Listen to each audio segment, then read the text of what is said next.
Pienāks laiks, kad pārbaudas laiks būs beidzies un pasaules gals būs tuvu, un katra cilvēka liktenis būs noteikts un nemainīgs. Neticīgos pārņem nožēla. Viņi atceras iespējas, kādas viņiem bija, lai dzirdētu patiesību un nodotu savu sirdi, un ar šausmīgām mokām viņi saprot, ka ir par vēlu. Lielais strīds starp labo un ļauno drīz beigsies. Grēks un grēcinieki tiks iznīcināti uz visiem laikiem, taču vispirms ir jānotiek dažām lietām.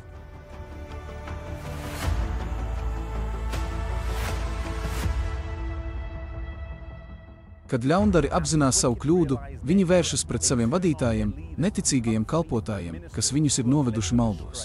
Reliģiskie vadītāji, uz kuriem kādreiz raudzījās, tagad vēršas pret saviem ļaudīm, piepildoties Jeremijas grāmatas 23. nodaļas 1. pantā teiktajiem: bēdas mācītājiem, kas izklīdina manas ganības avis. Tā kunga atnākšanas laikā ļaundari tiks nokauti ar spožumu. Un Jeremijas 25. nodaļas 33. pantā sacīts, ka tie tiek izkaisīti no vienas zemes malas līdz otrai. Tie netiek ne savākti, ne apraudāti, ne apglabāti.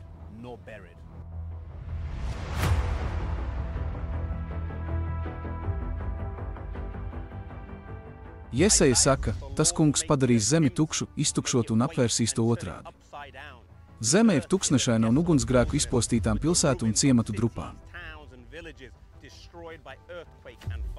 Iznīdēti koki, akmeņi un līķi ir izkaisīti pa visu zemi.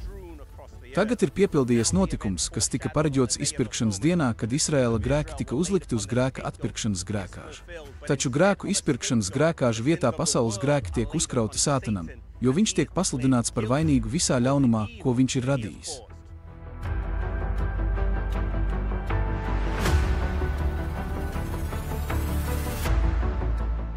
Sātans tiek izsūtīts uz izpostītu zemi, neapdzīvotu un drūmu tuksnesi. Bībelē teikts, ka Sātans tiks ieslodzīts bezdibenī uz 1000 gadiem. Bezdibenis attiecas uz zemi tās sākotnējā stāvoklī, kā minēts 1. Mūzes grāmatā. Bībelē ir teikts, ka sākumā tā bija bez formas un tukša. Arī Jeremijas 4. nodaļas 23. līdz 26. pantam ir pravietojums par šo laiku, kad tajā teikts: pilsētas ir sagrautas un zeme bija bez formas un tukša. Šeit Sātans un viņa ļaunie eņģeļi ir sasaistīti uz zemes uz 1000 gadiem bez piekļuvas citām pasaulēm, un visi cilvēki ir vai nu miruši, vai zuduši. Viņiem nav ko darīt.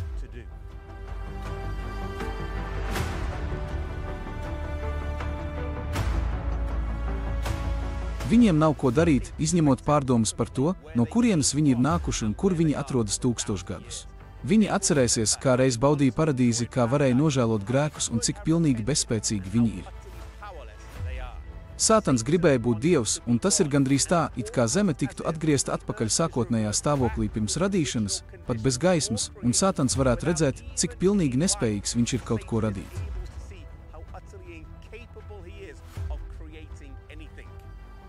Sātanam ir ne tikai 1000 gadi, lai pārdomātu, no kurienes viņš ir nācis, bet arī 1000 gadi, lai ar drebuļiem un šausmām gaidītu to, par ko viņš cietīs, par ļaunumu, ko viņš ir radījis, un sodu, ko viņš panes par grēkiem, kurus viņš ir licis citiem izdarīt.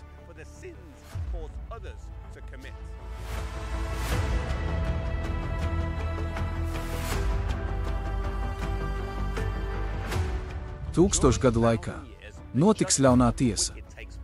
Tas nav izpildīts spriedums, jo Dievs to jau ir izdarījis, taču viņš veltīs laiku, lai atbildētu uz jautājumiem, kas kādam varētu rasties par to, kāpēc daži cilvēki to nav izdarījuši, un arī par to, kāpēc daži cilvēki to ir izdarījuši.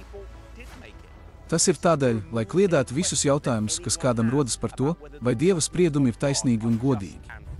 1000 gadu beigās notiks bezdievīgo augšāmcelšanās, un es lūdzos, lai neviens no mums šajā augšāmcelšanās reizē neparādītos. Lai mēs izvēlamies Jēzu jau tagad un izvairāmies no traģēdijas, ko izraisīs šī augšāmcelšanās, kad tā notiks.